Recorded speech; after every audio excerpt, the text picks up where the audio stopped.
Call of Duty is officially headed back to World War II. Fans everywhere rejoice.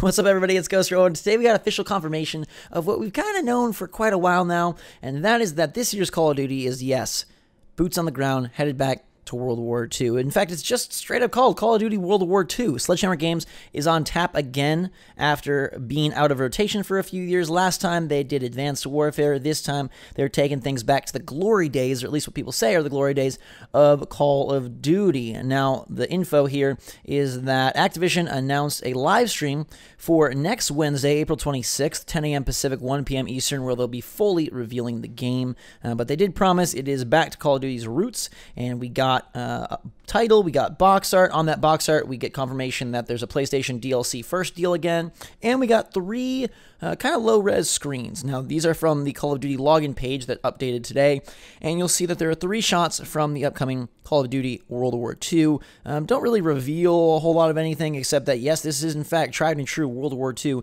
and what people have been clamoring for. Now, it's interesting to note that even with all of the uproar over Infinite Warfare, that still is the top-selling game of all of 2016 in North America.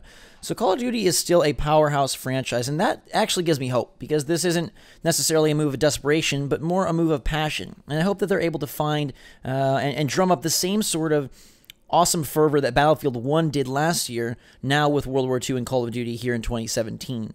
Everyone's thinking the game comes out November 3rd, and I really have my fingers crossed that they're able to find a way to respect and honor the tradition, the nostalgia, and utilize new technology and new lessons learned to create a really awesome game. It's not always bad to go back, as long as you bring in lessons learned. If you look at some recent titles, for me, a great example is Super Mario 3D World. That game went backwards in terms of limiting the perspective, in terms of flagpole-based levels, and yet it was a phenomenal game on Wii U. So going backwards to tap into some sort of nostalgia, to tap into some sort of fan fervor, doesn't necessarily mean backwards. Maybe they realize that the best gameplay mechanics lie in boots on the ground and lie in the past, and if they take those and merge them with some new ideas, that maybe they can make the best Call of Duty yet. At least that's my hope. I kind of flipped on this. Early on, I was a bit frustrated that they were diving back to World War II, and it seemed like just going based on anger and upset and what people wanted, but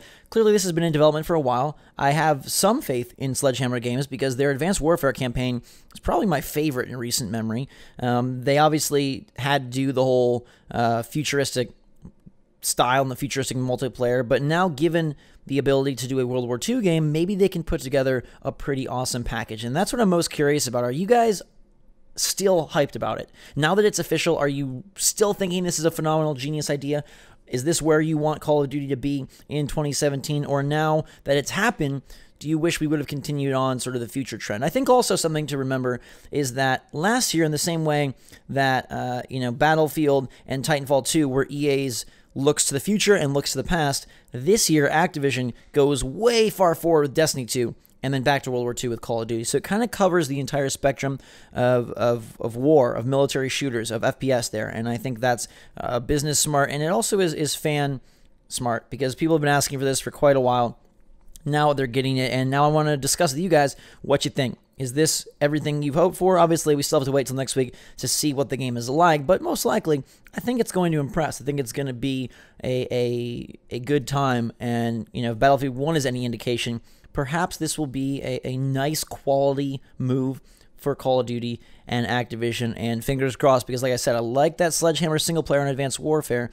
They can work some magic, bringing in the old, bringing in a little bit of new tech and new ideas. It could be a super sweet, awesome time this November. Let me know your thoughts in the comments down below. Curious to hear what all of you think, especially hardcore Call of Duty fans, so let me know. Hit that like button if you want more Call of Duty action and info and gameplay as it becomes available. We are nearing E3, so that is right around the corner, as well as this live stream next week. I will cover that for you all if you'd like. Until then, everybody, though, thanks so much for watching. Have a fantastic day. Drink some hot chocolate.